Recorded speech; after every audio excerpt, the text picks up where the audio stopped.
তো hello everyone, welcome back to my channel. আজকে দেখতে পাচ্ছেন আরও একটি নতুন রেসিপি, আর এটা হলো চিকেন রোস্ট এবং পোলাও, অর্থাৎ মোরগ পোলাও রান্না করতেছি গ্যাস।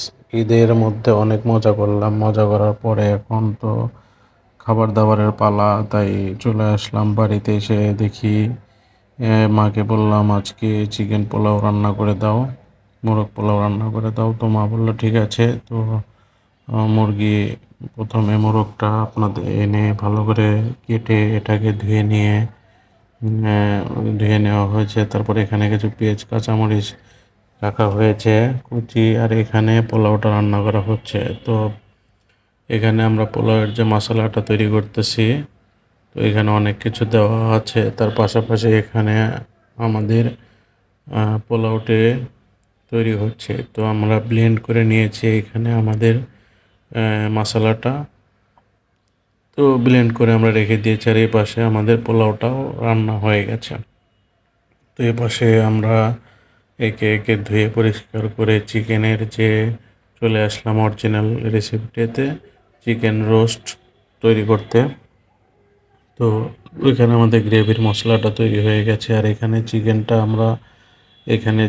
হালকা আঁচে রেখে দিয়েছি তেলের মধ্যে।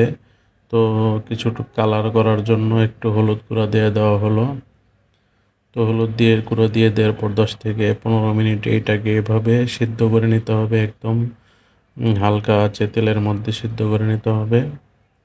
তো আমাদের সিদ্ধ করা হয়ে গেল। তো এটা আমরা এখন আরেকটি পাত্রে তুলে রেখে দিচ্ছি। তো দেখতে পাচ্ছেন পিসটা কত সুন্দর লাগতেছে গ্যাস। আমার ভিডিওটি ভালো লাগলে অবশ্যই চ্যানেলটি সাবস্ক্রাইব করতে ভুলবেন না, আর যারা এখনও সাবস্ক্রাইব করেন নাই তারা এখনই সাবস্ক্রাইব করে নেন চ্যানেলটি। তো একে একে আমাদের প্রত্যেকটা পিস তুলে রাখছি।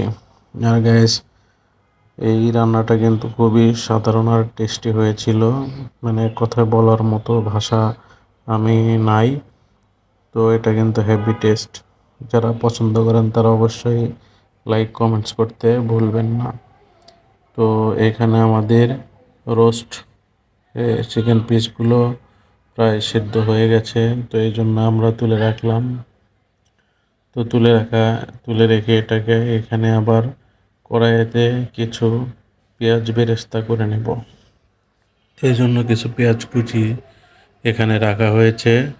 তো পেঁয়াজ কুচি রাখা হলো। তো এখন পেঁয়াজটাতে বেরেস্তা ভাব অর্থাৎ কালার না আসা পর্যন্ত ওইভাবেই রেখে দিতে হবে।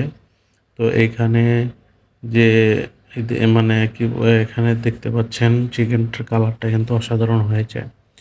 তো এখানে আমাদের বেরেস্তার মধ্যে কিছু গরম মশলা আর তেজপাতা দিয়ে দেওয়া হয়েছে। তো এই তেজপাতা গরম মশলা দিয়ে দেওয়ার কারণে এটাতে আরও অনেক সুন্দর একটি মশলা তৈরি হবে। তো এর মধ্যে আমরা এখন গ্রেভির যে মশলাটা তৈরি করেছিলাম সেটা দিয়ে দিলাম। দিয়ে এটাকে ভালোভাবে মিক্সিং করে নিতে হবে। তো আমাদের পেঁয়াজ বেরেস্তাটা হওয়ার পরে এখানে সব কিছু দিয়ে দেওয়া হলো। যে রোস্টের যে চিকেন মশলাটা আমরা তৈরি করলাম বাদাম দিয়ে, তো সেটি আমরা দিয়ে দিলাম।